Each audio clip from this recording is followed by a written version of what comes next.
참 예수님, 오늘은 2월 20 연중 제6주간 목요일입니다. 독서와 복음 말씀 봉독하도록 하겠습니다. 성부와 성자와 성령의 이름으로 아멘. 제일 독서입니다. 야고보서의 말씀입니다. 나의 형제 여러분, 영광스러우신 우리 주 예수 그리스도를 믿으면서 사람을 차별해서는 안 됩니다. 가령 여러분의 모임에 금가락지를 끼고 화려한 옷을 입은 사람이 들어오고 또 누추한 옷을 입은 가난한 사람이 들어온다고 합시다. 여러분이 화려한 옷을 걸친 사람을 쳐다보고서는 선생님은 여기 좋은 자리에 앉으십시오 하고, 가난한 사람에게는 당신은 저기 서 있으시오 하거나 내 발판 밑에 앉으시오 한다면 여러분은 서로 차별하는 것이 아니겠습니까? 또 악한 생각을 가진 심판자가 된 것이 아니겠습니까? 나의 사랑하는 형제 여러분, 들으십시오. 하느님께서는 세상의 가난한 사람들을 골라 믿음의 부자가 되게 하시고 당신을 사랑하는 이들에게 약속하신 나라의 상속자가 되게 하지 않으셨습니까? 그런데 여러분은 가난한 사람을 업신여겼습니다. 여러분을 억누르는 사람들이 바로 부자가 아닙니까? 여러분을 법정으로 끌고 가는 자들도 그들이 아닙니까? 여러분이 받드는 그 존귀한 이름을 모독하는 자들도 그들이 아닙니까? 여러분이 참으로 성경에 따라 내 이웃을 너 자신처럼 사랑하여라 하신 지고한 법을 이행하면 그것은 잘하는 일입니다. 그러나 사람을 차별하면 죄를 짓는 것으로 여러분은 율법에 따라 범법자로 선고를 받습니다. 주님의 말씀입니다. 하느님, 감사합니다. 복음 말씀입니다. 마르코가 전한 거룩한 복음입니다. 그때 예수님께서 제자들과 함께 카이사리아 필리피 근처 마을을 향하여 길을 떠나셨다.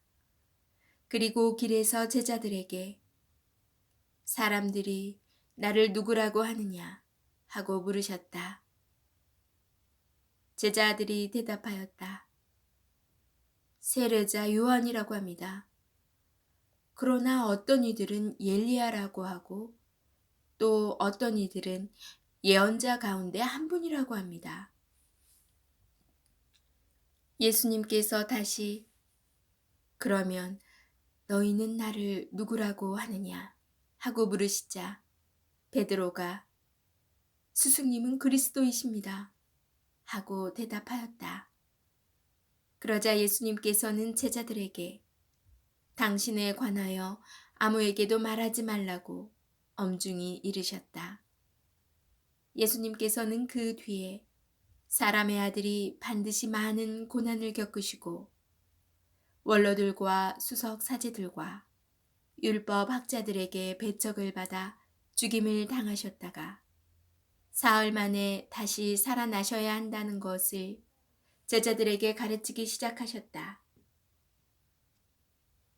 예수님께서는 이 말씀을 명백히 하셨다. 그러자 베드로가 예수님을 꼭 붙들고 반박하기 시작하였다. 그러나 예수님께서는 돌아서서 제자들을 보신 다음 베드로에게 사탄아, 내게서 물러가라. 너는 하느님의 일은 생각하지 않고 사람의 일만 생각하는구나 하며 꾸짖으셨다. 주님의 말씀입니다. 그리스도님 참미합니다. 잠시 묵상하겠습니다. 우연한 기회로 신학교 동기 신부들에게 설문조사를 한 적이 있었습니다. 가장 보람된 순간, 가장 공허한 순간, 사제가 되어서 좋은 점과 어려운 점에 대하여 물었습니다. 그런데 그 결과가 흥미로웠습니다. 자기 자신이 사제라는 사실을 느끼고 이에 대한 보람과 기쁨을 느끼는 것도 성사나 말씀 선포와 연관된 것이고, 어려움이나 공허함을 느끼는 것도 마찬가지로 성사나 말씀 선포와 연관된 것이었습니다. 여기서 저는 한 가지 사건 안에 행복과 고통이 공존하고 있음을 새삼 깨달았습니다. 언젠가 국제적인 기업에서 일하는 사람이 텔레비전에서 강의하는 것을 들은 적이 있습니다. 사람들이 자기에게 회사 생활이 어떠냐고 물으면 아주 좋아요. 저는 즐겁게 일해요. 라고 대답하였다고 합니다. 그러면 사람들은 한결같이 이렇게 되물었답니다. 힘들지 않은가 보지? 그러나 사실 이와 같은 되물음은 잘못된 것입니다.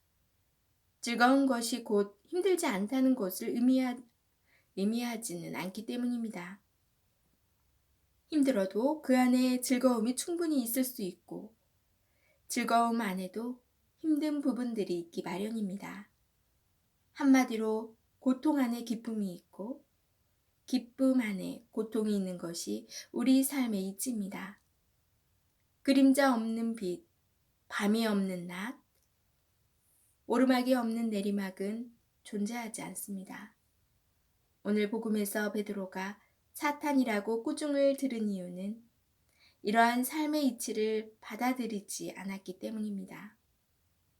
영광의 그리스도는 고백하지만 고난 받으시는 그리스도는 받아들이지 않는 그의 생각은 삶의 이치에도 하느님의 뜻에도 구원의 신비에도 합당하지 않습니다. 우리는 어떻습니까? 다가오는 고난과 역경을 피하려고만 하고 오직 평화와 기쁨만을 추구하려는 것은 아닌지요? 아멘. 성부와 성자와 성령의 이름으로 아멘. 아이가 아주 어렸을 때 저는 유모차를 끌고 큰아이는 옆에서 걸어가고 그렇게 어느 언덕길을 올라가고 있던 때가 있었어요. 그러면서 제가 오늘 묵상과 비슷한 말을 아이에게 했던 기억이 나요.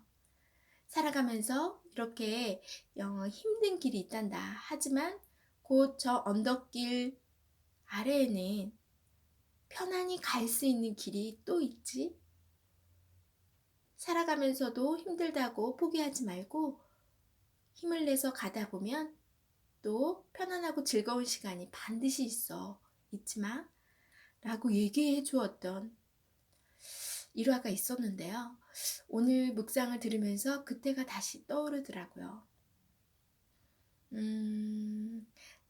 저는 처음에 신앙생활을 하시는 분들 또한 교회를 다니시는 분들 굉장히 밝고 잘 웃으시고 친절하시고 늘 즐겁고 행복해 보이셨어요. 그래서 그 단체에 들어가면 그런가 보다라고 생각했는데 막상 제가 그 속에 들어가 보니 꼭 그렇지만은 않더라고요. 오늘 말씀대로 즐겁고 기쁘고 힘든 일도 분명히 있지만 같은 일을 하면서도 슬프고 힘들고 역경이 다가왔었어요. 그래서 오늘 말씀이 굉장히 공감이 되고 또 지금 이 순간 힘든 시기이신 분도 비록 너무 견디기가 힘든 그런 시간일 수도 있지만 이게 다가 아니라는 거. 이 시간은 반드시 지나가고 고생 끝에 낙이 온다고 반드시 내리막길, 편한 길, 즐겁고 행복한 시간이 다가온다는 거 잊지 않으셨으면 좋겠어요. 오늘 주님 말씀에 큰 힘을 얻고 우리 삶 안에서도 잘 적용해서 내가 너무 힘들고 고통스러운 시간만 크게 느껴지고 괴로워하진 않나. 기쁘고 행복한 순간은 감사하거나 그렇게 기쁘게 느끼지 않는지 다시 한번 생각해 보는 시간이 되었으면 해요. 저는 내일 다시 만날게요.